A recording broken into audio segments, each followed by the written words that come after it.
Γεια σε όλους! Συνεχίζοντας την διαδικασία των ερωταποκρίσεων σχετικά με το χρόνιο πόνο στη μέση, σήμερα θέλω να απαντήσω στην ερώτηση που μου κάνετε πολύ, τι είναι η ολιστική θεραπεία και πώς αυτό ανταποκρίνεται στην διαδικασία της μέσης, πώς μπορεί να επιτευχθεί δηλαδή για τη μέση μας. Γενικώς με τον όρο ολιστική θεραπεία ή ολιστική παρέμβαση αν θέλετε, εννοούμε μια διαδικασία η οποία λαμβάνει χώρα σε ένα άτομο μελετώντας όλες τις πτυχές της ζωής του.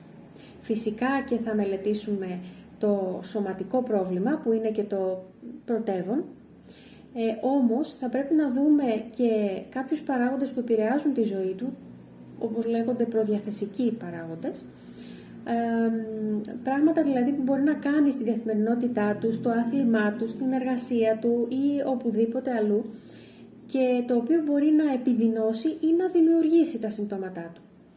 Δουλεύουμε επίσης στο κομμάτι της πρόληψης, γιατί διορθώνοντας και αλλάζοντας μικρές λεπτομέρειες στην καθημερινότητα του ατόμου, μπορούν να φέρουν τεράστια αλλαγή στην πραγματικότητά του.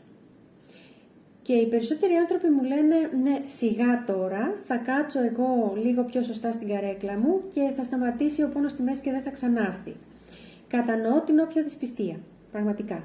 Η αλήθεια όμως είναι ότι όντως μια απλή διαδικασία, μια απλή διαφοροποίηση στην καθημερινότητα τη δική σου, πραγματικά μπορεί να μειώσει ή και να εξαλείψει τον πόνο σου ή όποιο άλλο σύμπτωμα έχεις, σε συνδυασμό φυσικά με άλλες διαδικασίες. Δεν είναι απαραίτητο ότι μόνο η διόρθωση της θέσης θα επιφέρει 100% βελτίωση, μπορεί να επιφέρει όμως ένα πολύ μεγάλο ποσοστό βελτίωσης. Τώρα, συνήθως η μέση μας δέχεται ένα αλφα φορτίο, το οποίο φορτίο είναι αρκετά μεγάλο αν σκεφτείτε ότι όταν για παράδειγμα τρέχουμε η σπονδυλική μας στήλη μπορεί να συγκρατήσει 9 με 10 φορές το βάρος του σώματός μας. Άρα λέγοντας το πάρα πολύ απλά, η σπονδυλική μας στήλη έχει φτιαχτεί για να αντέχει. Παρ' όλα αυτά όμως, προσέξτε, μην πείτε «Α, ωραία, εντάξει, το έχουμε». Όχι. Γιατί όπως κάθε υλικό, έτσι και η σπονδυλική στήλη έχει ένα συγκεκριμένο όριο αντοχής, που εάν αυτό ξεπεραστεί, τότε δημιουργούνται προβλήματα, τα οποία προβλήματα όμως δεν είναι απαραίτητα και ανίατα.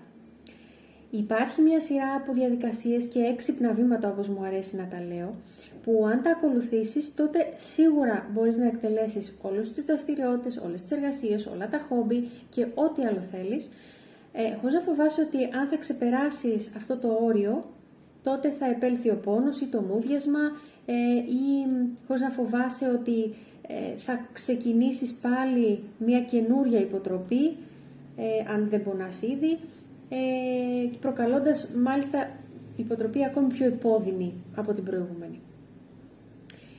Έτσι λοιπόν, εάν θέλεις να μάθεις περισσότερα σχετικά με τον έξυπνο δρόμο προς την αποκατάσταση του χρόνιου πόνου στη μέση, μπορείς να με ρωτήσεις ό,τι θέλεις στα σχόλια ή κάτω από το βίντεο ή σε προσωπικό μήνυμα.